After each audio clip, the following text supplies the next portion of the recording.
For today's video mga kalapatids, ito nga yung kalapati natin dito. Kita nyo, yung nakikita nyo dyan sa screen, tatlong kalapati yan. Merong isang kalawang dito, dun sa Gedli. Merong puti na grizzle. O parang ano lang yan, pied hindi siya grizzle eh. Tapos yung kabila naman, ayan o, yung checkered. So yung checkered na yan, anak nila yan mga kalapatids. Yan, anak nila yan. Kaso nga, nagtataka ko, bakit ganyan ang kulay? Siya si Idol madla, nakakahanga, may mga hawak, gandang linyada. Ika'y inspirasyon kung bakit hanggang ngayon ako'y palaging kumakarera. Yun yung inanak niyo, kalawang yun, muleman. Pure muleman yan, yung sa pure na deprint. Pero yung anak nila, checkered. Ayan o. Ganda ng itsura ng anak po ni natin para makita sa malapitan yung anak niya.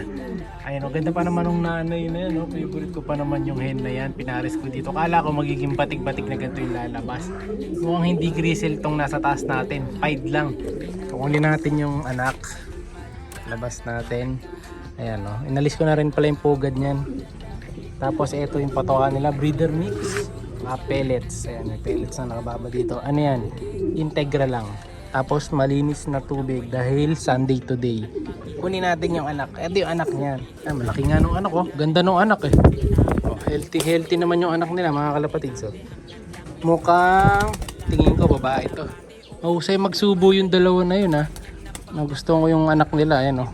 Malusog na malusog yung anak. Bilog na bilog ang katawan. Medyo makulit lang. Mukhang gusto na itong bumalik sa pugad. Parang kaulo siya nung nanay niya. Mahaba yung tuka. Ayan, oh. Mukhang ano to, babae. Sa tingin ko, babae yung kalapati na to. Ayan. Uy, ganda. Talon. Makulit eh. Oh, babae yan, mga kalapatid. Sa itong YB. Confirm na to. Malipis yung leg. Pero ganda ng katawan. Ng botsog na botsog.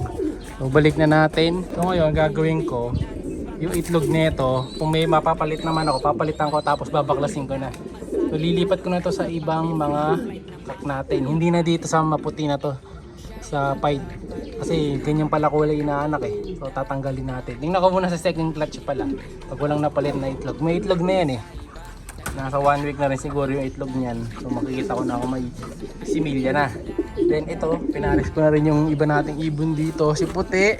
Ito yung binigay sa atin ni Idol yung stone na hen. Binigay lang yan, give bird sa akin, TQ Idol. Tapos, eto pinaris natin doon sa tatay nung Sorsogon, lap champion natin. Ito yung tatay nun, ayan o. Isang kak na Vandenbroek. Ayan yung kapares para maglabas ng mga lap winner ditong pairing na to. Ito, pinaris ko na din yung imbrek blue natin. Yung imbrek na Derek Nelson Chua, Jimmy Gunn imbrek. Ayan, yung kak. Kapares niya yung nanay ni Arto. Ayan, saka yung mga lahi ng mga tuli natin na ibon. Ito, yan yung kapares. Silang dalawa pinagpares natin ngayong season na to. Ayan, hopefully maglabas na maganda. Ito naglalabas ng pula to. Kahit blue bar yan, ang mga inaanak niyan mga pula. No, may napakasok talaga siya ng imbrek talaga na legit. Ayan, Derek Nelson Chua yan. Ito Vandenbroek, ito yung old bird natin dito yan. Old lines. So tapos ito si Santa Ana, pinahinga ko na, palitan natin. So bali ito naman yung imbrek. Yan, mukhang iitlog na rin to ng panibago nilang itlog. Ito yung itlog nilang una eh. Ayan, una nilang anak. Si Boy Sungit. Nanunuka pagka nilalapitan. Kala ko nga dati, pilay yan. Hindi naman pala, ayan o. Diba? Hindi naman siya pilay, masungit lang. Medyo mailap lang na ibon. Tapos ayun nga pala, eto nga may good news din tayo dito sa ibon natin na si Kiki. Kasi confirm mga kalapatids, si Kiki oh. Babae pala si Kiki, may itlog. Grabe, lakas ang vibration ni Kiki mga kalapatids. Kaya pala Kiki pangalan niya kasi nga may itlog siya. Actually dalawa nga yan, nabasag yung isa kanina. Isa na lang yan, tuloy natin na vlog na dalawa itlog niya, kunin na natin. Ano niya to, virgin egg niya pa to dahil hindi pa naasawa yan. Maliit pa yung una niyang egg oh, kita nyo, medyo haba pa tapos medyo manipis. So, yan ay pumares dito sa isang ending bird natin.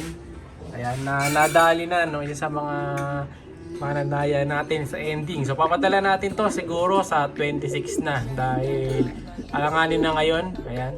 So papadala natin. Dalawa yung nadali niya. So may kasama pang isang Young bird to, kung di ako nagkakamali. Ayan, congrats sa nakadali nung ending bird natin. Siyempre 120 lang, free shipping pa. Meron pa ulit tayo siyempre sa next na linggo. Sunday naman yon na umaga, NBA game sa 30.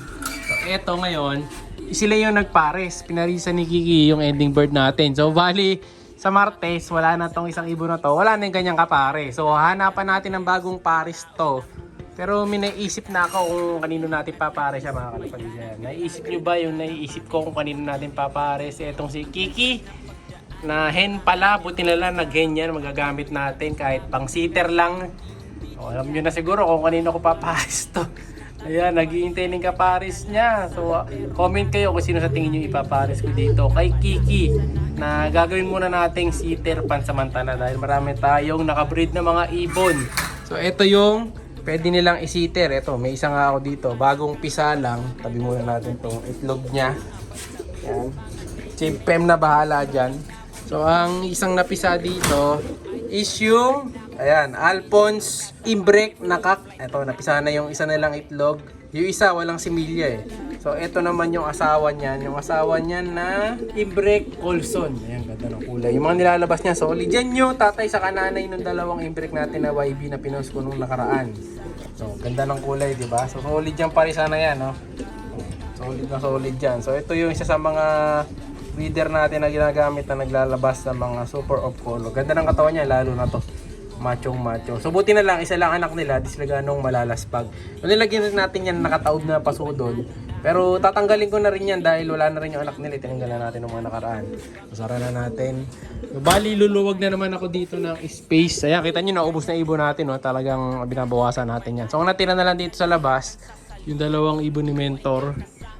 Ayan, yung pula, saka yung blue bar. Tapos, pure imbrek to eh. Ito, kaya nandyan yan, kinukondisyon natin. Yun naman, si Pinya, si Makoto. Ayan, yung Pinya sa nguso.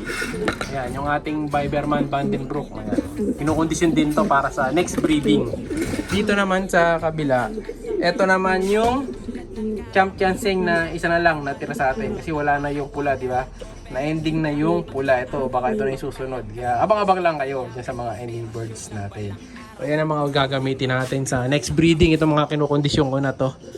O, ayan. Mamaya mag-aabang na rin tayo ng ibon dun sa labas. Kasi na late ng release yung club. Ewan ko lang kung makauwi pa ang ibon natin. Ito, tanghali na. Time check. Ayan, Sunday, 11:56:24. Merry Christmas sa inyo lahat. Mamayang gabi ha. So, hintayin natin yung mga ibon natin o kung makauwi pa yun. Tanghali na, di pa nare-release. Papunta na raw sila ng Bulacan. Na-cancel kasi.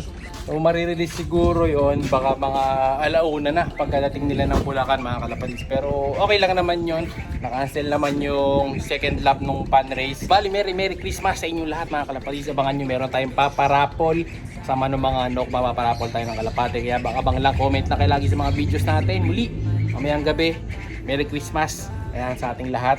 Sa may mga pauwi dyan, congrats yung mga tropa natin, bibilis ng mga ibon nila sa North 1-2 yung speedan, mga kalapatids. Comment nyo rin kung sino yung alam nyo na ipaparis natin dyan kay Kiki. Siya'y kalapatistang napakagaling na kinakilala.